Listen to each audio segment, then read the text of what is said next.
Eu moro em Branson, Missouri, e não muito longe da minha casa existe um parque temático abandonado chamado Celebration City. Ele está fechado há mais de uma década, desde 2008. O parque era temático da América no século XX e costumava abrir no final da tarde, encerrando cada noite com um show de fogos de artifício. Eu fui lá várias vezes quando criança com minha família e quando o parque fechou, ficamos todos decepcionados. Eles demoliram a maioria das montanhas russas antes do fechamento. Mas mesmo assim, muitos dos edifícios ainda estão lá, desmoronando lentamente, cobertos pela natureza e pelo tempo. É um daqueles lugares que guardam uma aura de mistério, algo sombrio e esquecido, como uma memória enterrada. Meu amigo Calvin, um velho conhecido da família, ficou animado com a ideia de explorar o parque, e eu sabia que ele toparia, porque tínhamos ido lá várias vezes juntos quando mais novos. Partimos por volta das 19 horas. O sol já estava se pondo, pintando o céu com cores frias e escuras, quase como um presságio. Estacionamos do outro lado da rua, no estacionamento de um restaurante, porque o estacionamento do parque estava fechado há tempos. Com as luzes da cidade desaparecendo atrás de nós, atravessamos a rua, nos escondendo nas sombras para não sermos vistos, e adentramos a área arborizada que circunda o parque. Assim que passamos pelas árvores, a atmosfera mudou. Era como se tivéssemos cruzado uma barreira invisível. O silêncio era pesado, sufocante, quebrado apenas pelos cricridos dos grilos. Não se ouvia nenhum sinal da vida movimentada lá fora, só a escuridão e o parque abandonado. Caminhar por entre aquelas construções mortas, lembranças de um passado cheio de vida e risos, agora decadentes e vazias, dava uma sensação de melancolia profunda. Um pedaço da nossa infância apodrecendo diante de nós. Ao explorar o lugar, ficamos surpresos com o quanto havia sido deixado para trás. Propagandas desbotadas nas paredes, brinquedos parados, edifícios deteriorados. Parecia que as memórias estavam presas ali, sufocadas pelo tempo. Algumas das janelas estavam quebradas, então decidimos entrar em um dos edifícios por uma dessas brechas. O interior era úmido e impregnado de um cheiro de decadência e mofo. O lugar tinha sido um restaurante, o Last Chance Diner, e estava em um estado deplorável, com destroços por todo lado. Eu me aproximei dos banheiros e quando entrei, um cheiro estranho, pesado, tomou conta do ar. Havia 3 portas de cabine, todas fechadas. De repente, um som. Algo caiu no chão, algo pequeno, como metal. Minha garganta secou instantaneamente. Olá, minha voz soou fraca, quase abafada pela tensão. Apontei a lanterna sob uma das portas e vi um par de sapatos. Meu coração disparou e eu caí para trás, esbarrando na parede fria. Olhei rapidamente sob as outras portas e o horror me atingiu como uma onda. 3 pares de sapatos, 3 figuras imóveis, paradas dentro das cabines. Em um segundo de puro terror, vi uma das figuras se ajoelhar, tentando olhar por debaixo da porta, se aproximando. A lanterna tremia na minha mão enquanto eu me levantava de um salto e saía correndo, sem olhar para trás. Calvin, vamos sair daqui! Gritei, desesperado, pulando pela janela quebrada por onde tínhamos entrado. Calvin, sem entender o que estava acontecendo, me seguiu, mas sua expressão logo mudou ao ver o medo nos meus olhos. Ele sabia que não era brincadeira. No caminho de volta ao carro, a escuridão parecia mais opressiva. Eu tentava explicar o que tinha visto, mas as palavras não faziam sentido. 3 pessoas. Ou algo mais? O que estavam fazendo lá? Por que não responderam? E aquele som, o som de alguém rastejando, aproximando-se. Voltamos ao carro sem olhar para trás. O parque, agora escondido pela escuridão da noite, parecia vivo, respirando nas sombras, guardando segredos sombrios que jamais deveríamos ter perturbado.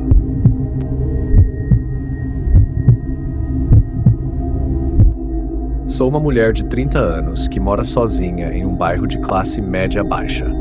Minha cidade tem alguns índices de criminalidade, mas não é um lugar perigoso ao ponto de me sentir em risco constante. Mesmo assim, há noites em que uma sensação de desconforto se instala. Conheço poucos dos meus vizinhos, exceto o casal simpático que mora ao lado. Já as casas em frente, essas me deixam um pouco mais inquieta. Gosto de saber quem vive por perto. Isso me dá uma falsa sensação de segurança por morar sozinha. Meu medo de viver sozinha se tornou real em uma noite comum, quando estava deitada tentando dormir. Era tarde, provavelmente depois das 11, e eu já estava quase caindo no sono, quando ouvi um leve som de folhas sendo pisadas do lado de fora da casa. Não consegui identificar se era uma pessoa ou algum animal. Há muitos gatos e guaxinins que circulam por aqui à noite. No entanto, a dúvida ficou martelando na minha cabeça. Na noite seguinte, fui despertada por um som fora da janela, algo como um leve estalo ou batida. Poderia ser a moldura da janela se acomodando com a temperatura. Era outubro e eu ainda mantinha as janelas abertas para aproveitar o ar fresco. Por puro instinto, eu murmurei: "Quem está aí?" Silêncio absoluto. Levantei-me e, com o coração acelerado, puxei a cortina. Não havia ninguém lá fora. 2 dias seguidos com essas ocorrências e comecei a pensar que estava ficando paranoica, atribuindo a tudo simples ruídos de casa. Me forcei a voltar a dormir, mas fui acordada novamente naquela mesma noite. Desta vez ouvi algo que parecia uma arranhadura, um som estranho vindo do quintal. Levantei-me, ainda atordoada, e fui até a sala de estar, onde a porta de vidro deslizante dava para o quintal. O som parecia mais alto agora, como se algo ou alguém estivesse do lado de fora. Com a mão tremendo, liguei a luz da sala e o som parou abruptamente. Meu corpo inteiro estava rígido, o medo consumindo cada parte de mim. Caminhei até a porta de vidro, meu coração batendo nos ouvidos. Estava coberta por uma cortina pesada e a ideia de puxá-la me apavorava. Quando finalmente a abri de uma vez só, não havia ninguém lá. Nenhum sinal de vida. Acendi a luz do quintal e abri a porta, esperando encontrar algum animal, mas nada. O silêncio era ensurdecedor, interrompido apenas pelo som dos grilos. Enquanto eu olhava para o arbusto no fundo do quintal, ouvi algo se mover dentro dele. Um farfalhar sutil que me arrepiou até os ossos. Não queria investigar mais. Voltei para dentro, tranquei todas as portas e, em um ato de puro desespero, também tranquei a porta do meu quarto.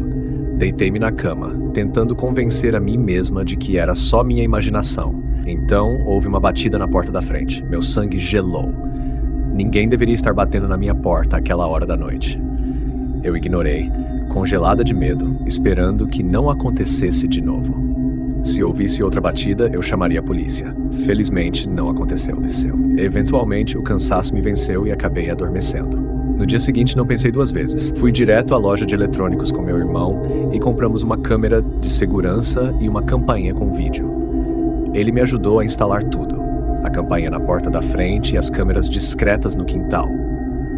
Ele também insistiu em passar a noite comigo para me deixar mais tranquila. Aquela noite parecia ser o fim do pesadelo. Pelo menos, era o que eu pensava. Era tarde quando estávamos tentando dormir em quartos separados. De repente, recebi uma notificação no celular. Movimento detectado no quintal. Meu coração disparou. Abri o aplicativo da câmera e o que vi me fez gritar de pavor. Um homem estava tentando arrombar a porta de vidro nos fundos da casa. Despertei meu irmão em pânico e mostrei a ele o vídeo. Sem pensar 2 vezes, ele pulou da cama e correu para o quintal, descalço, pronto para confrontar o invasor.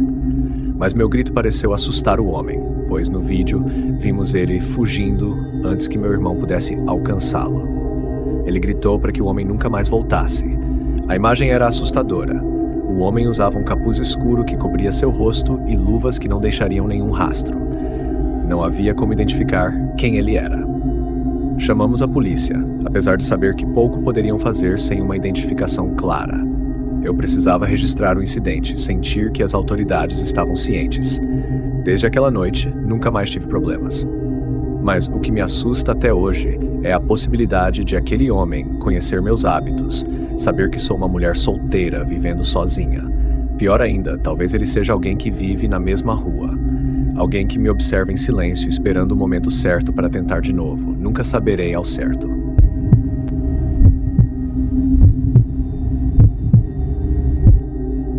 Quando meus pais se divorciaram, minha mãe ficou com 2 das 5 casas que meu pai possuía. Meu pai é dono de uma imobiliária de sucesso, então sempre tivemos propriedades em vários lugares.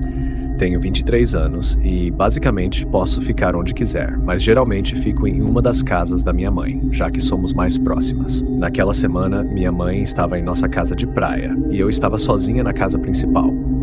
Estar sozinha naquela casa era algo comum e eu já havia me acostumado. O layout da casa é simples. Cozinha, sala de estar e 2 quartos no andar de cima, e a mesma configuração no primeiro andar. Além disso, há um porão. Meu quarto fica no andar de cima, e eu costumo usar a cozinha e sala de estar daquele andar também, enquanto minha mãe prefere o andar de baixo. É uma configuração agradável e bem dividida. A casa tem 3 entradas, a da frente, a de trás e uma lateral que leva para onde ficam as latas de lixo. É por essa porta que normalmente levo o lixo para fora. Tudo começou de forma sutil, quase insignificante, com o desaparecimento de algumas roupas. Primeiro, algumas das minhas camisetas favoritas sumiram. Liguei para minha mãe, perguntando se ela havia movido algo das minhas cestas de roupas, mas ela sempre dizia que não. Isso era estranho, principalmente porque, naquele período, eu estava sozinha na casa havia semanas. Apesar da bagunça no meu quarto, eu revirei tudo e não encontrei nenhuma das peças específicas que estavam faltando. Até chequei o carro, o andar de baixo e o quarto da minha mãe. Nada. Cheguei a cogitar que algum amigo tivesse pegado as roupas por acidente, ou que simplesmente apareceriam em algum lugar eventualmente. Deixei pra lá. Mas as coisas começaram a piorar. Quando estou sozinha, costumo dormir com a porta do quarto entreaberta para poder ouvir qualquer ruído que não deveria estar ali. Era uma noite como outra qualquer e eu estava assistindo a um filme no laptop, quando de repente a porta do meu quarto se fechou sozinha. Não bateu com força, mas também não foi suave. O ventilador de teto estava ligado, assim como as janelas estavam abertas, então pensei que talvez fosse uma corrente de ar. Contudo, logo após a porta fechar, ouvi algo vindo do corredor. Meu instinto, diferente do que muitas pessoas fariam, foi levantar da cama e ir direto para a porta. Abria e acendia a luz do corredor. Não havia ninguém ali.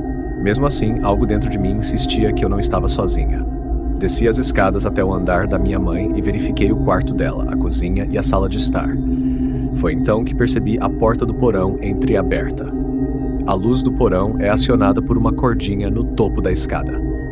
Puxei a cordinha e desci os degraus lentamente. O porão é pouco usado, apenas uma sala com um sofá, uma TV velha, alguns aparelhos de exercício e um pequeno quarto com um saco de pancadas.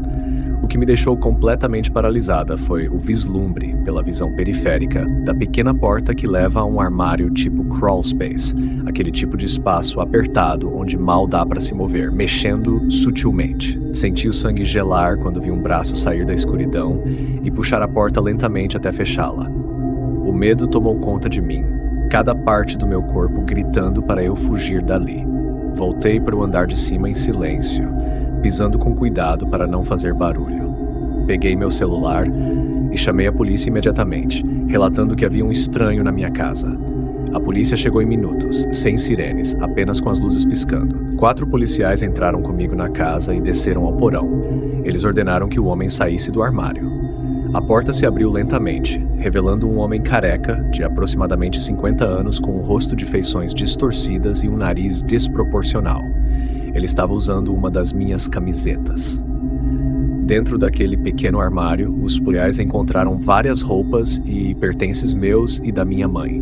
O cheiro de urina impregnava o espaço, o que levantava a terrível questão de há quanto tempo aquele homem estava ali. Não havia sinais de arrombamento na casa, apenas o rastro dele, que estava vivendo entre nossas coisas. Ele foi preso por invasão de 3º grau, e de alguma forma isso foi tudo. Minha mãe e eu, obviamente, não quisemos de volta nenhuma das roupas que aquele homem vestiu. A lição mais assustadora de todas. Acredito que em algum momento devo ter deixado a porta lateral destrancada depois de tirar o lixo. Isso me assombra até hoje. O simples ato de não trancar uma porta pode deixar sua casa vulnerável para alguém se infiltrar, e pior ainda, viver lá sem que você sequer perceba.